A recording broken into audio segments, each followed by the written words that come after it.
Men only want one thing, and it's not money, it's not power. Uncle Charles's unbiased price action analysis. Bah! We got the death cross, okay? Got this little death cross. The 50 daily moving average it's finally starting to get below the 200 daily moving average. It's not looking good for the bulls, guys. I know we've been climbing up lately, getting some bounces. It's pretty healthy, especially after the drop we've been having these last few months, few months. But I tell you, seeing the death cross is not, I repeat, it is not a bullish sign.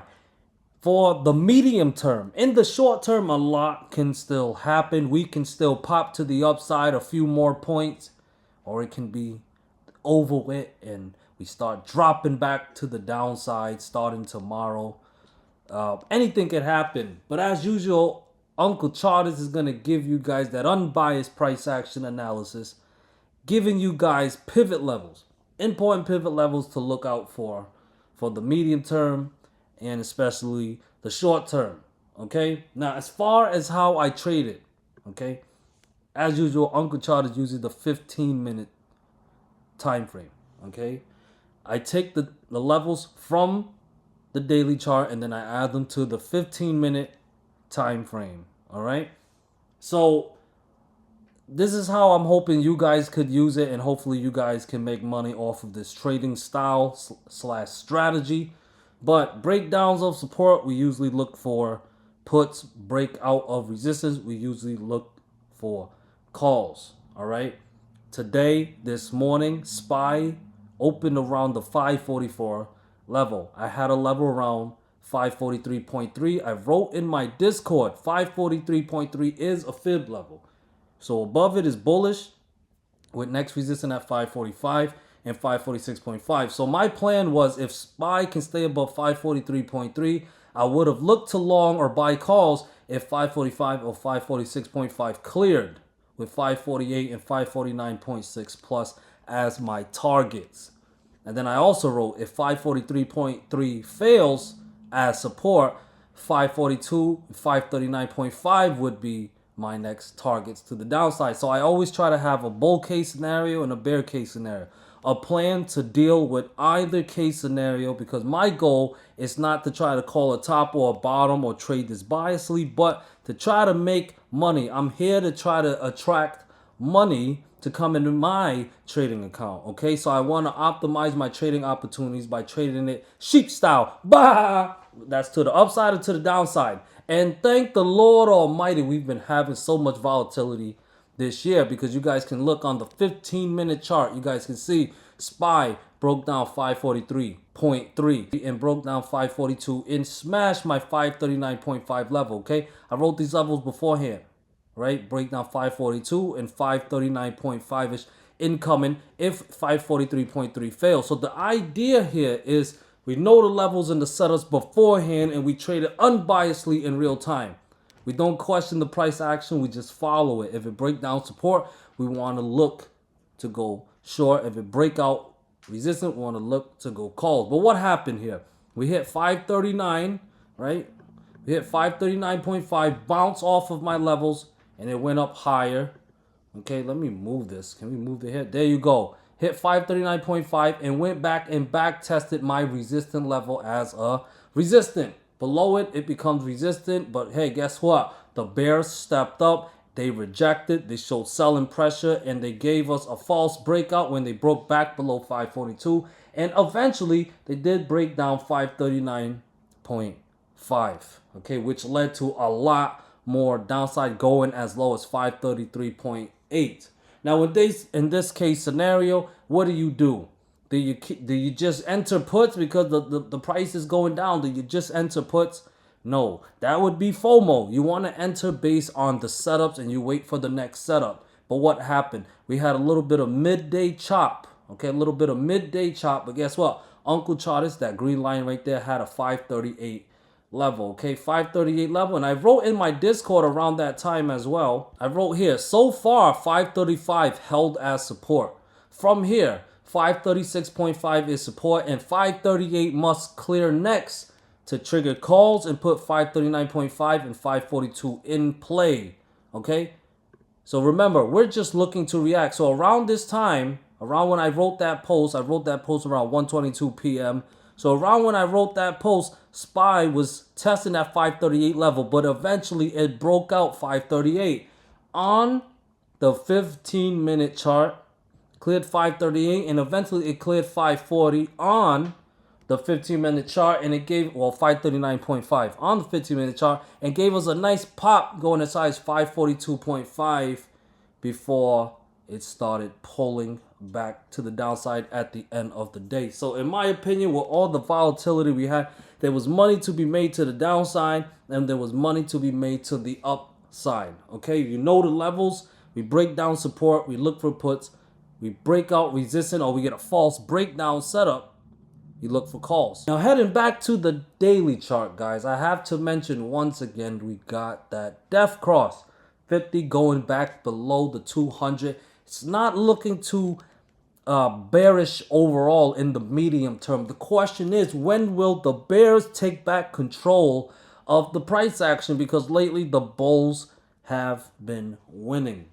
Now, I have to ask you guys, my fellow master traders and money magnets, I have to ask you guys, when does Uncle Chartist calls a top? You guys know me. You guys know me. When does Uncle Chartist calls a top?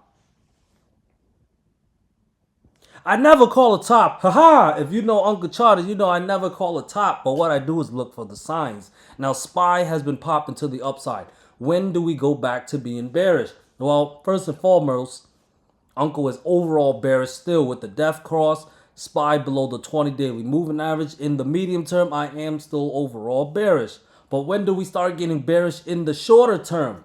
When we get a false breakout setup. I don't call it top, but I watch for the signs. And the sign to get bearish is to get that false breakout setup. When we clear a resistant level, and then when that cleared level gets retested as a support and it fails, that's a false breakout setup.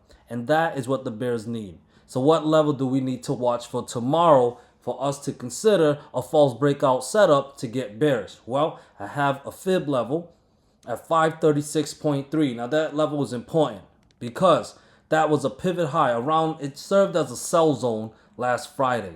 And today there was some buying pressure around that area. So if we want a false breakout setup, that is the first level that must fail as support, 536.3. And then below that I have 535. And the next level, it's a fib level at 533.2. Now these are shorter term fib levels.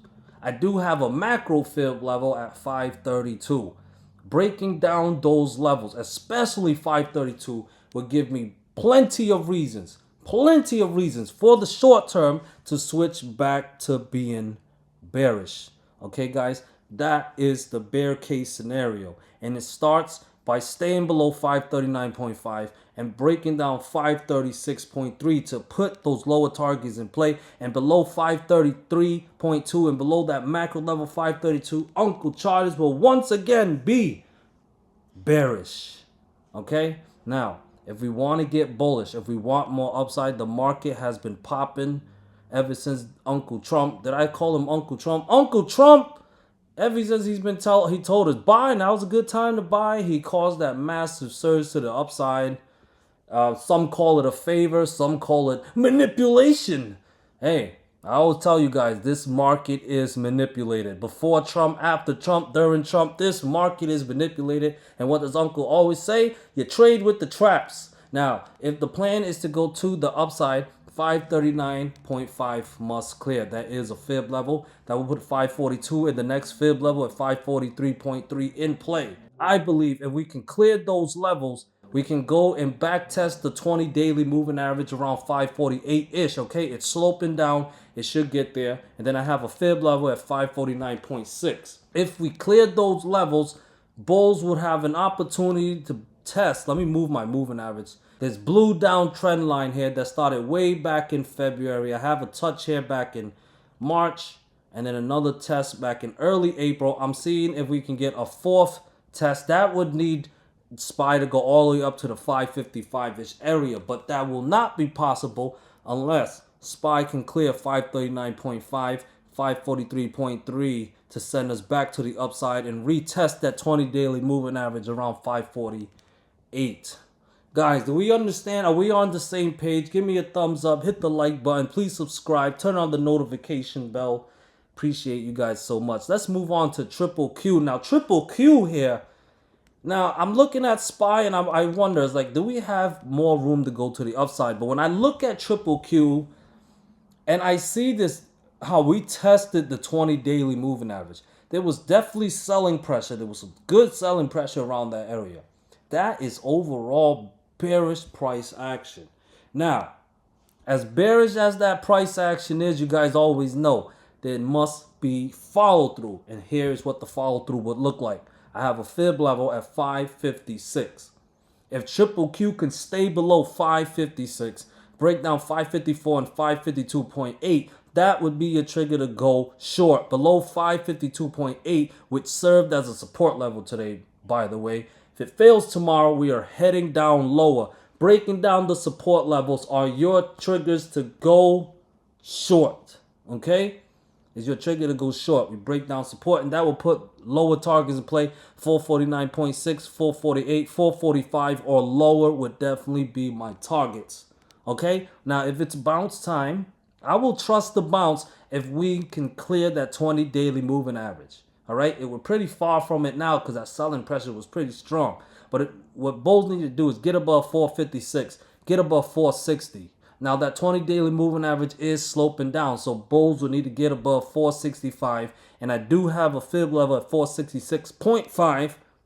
If bulls can clear those levels, then to the upside we can go. Otherwise, triple Q is still looking bearish. Moving on to Tesla. Now I had to slope down to the 1 hour chart so I can find Uncle charted some patterns and some structures so I can get me some pivot points, if you will, okay? Because the daily chart looks like a mess. So I had to go down to the hourly chart today. And what do we have here?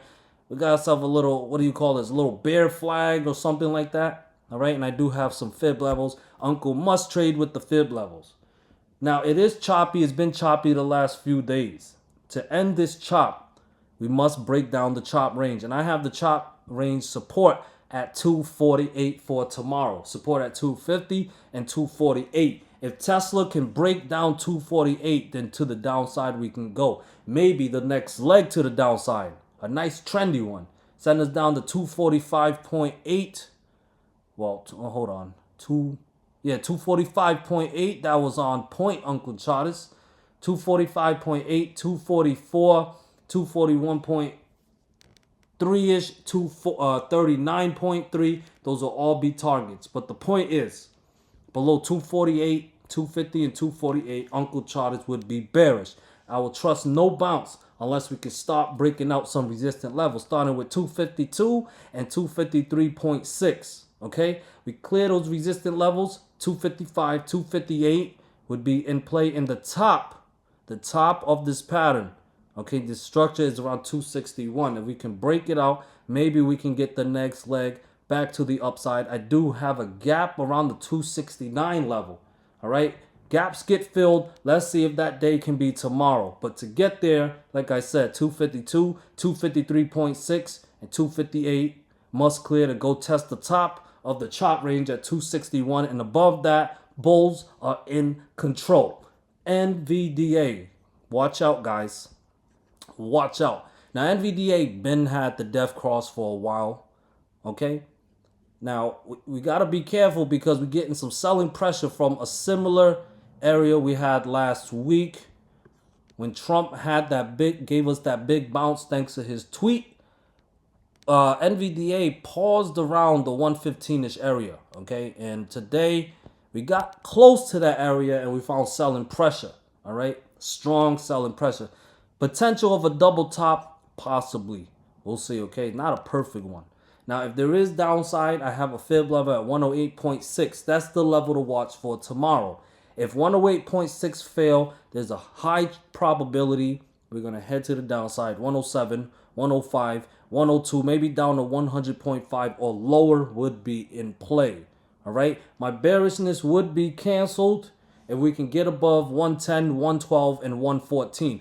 Clearing 114 would definitely cancel the double top, and maybe that can send us back to retest the 50 daily moving average as a resistance, okay? 118 to the 120 zone would be my target, okay? Only possible if we get above 110, 112, and 114. Otherwise, if we lose 108.6 tomorrow, get bearish. Now, here is coin looking like some ugly price action, but I do have support. I do have support at 175 and 173.8. If those levels fail tomorrow, guys, look to short. I think we can drop down to the 170 and 168 area. Below 168, bears are in full control. If we are to get a bounce, I do have resistance at 176.3, 178, and 179.5. Clearing those levels should send us back up to 184. We almost tested 184 today, couldn't quite get there. But if we recapture those lost levels that we lost today, possibly get there. All right, above 184, I would definitely be bullish. But right now, it still kind of look bearish to me. And here is the VIX dropping to the downside. We lost that 31.4 level. Let's see if VIX can recapture it tomorrow. If it does, 35, 36.5 would all be back in play. There is a gap around that 37 plus area. Gotta recapture those levels if we want to get bullish. Otherwise, 31.4 is resistance. Staying below would put 30 and 28.2 in play. And those levels lost, then more downside incoming. Guys, thank you guys so much. Remember, you guys are money magnets. You guys are master traders. I love y'all. Peace.